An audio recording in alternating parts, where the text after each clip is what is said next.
এই যে এখানে নতুন কিছু আজকে লেবু গাছ এনেছি।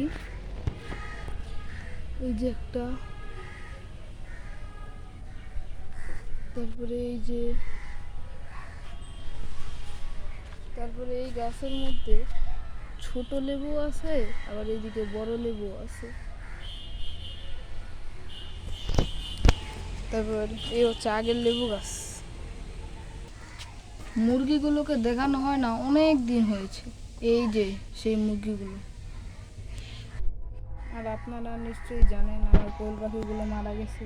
এই যে সেই খাঁচাটা, এখন এটা পরিষ্কার করা হয়নি। আমি খুবই শীঘ্রই এটাকে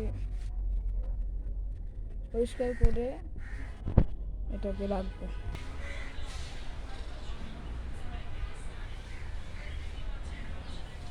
এই যে দেখছেন গাছে কতগুলো পেঁপে হয়েছে।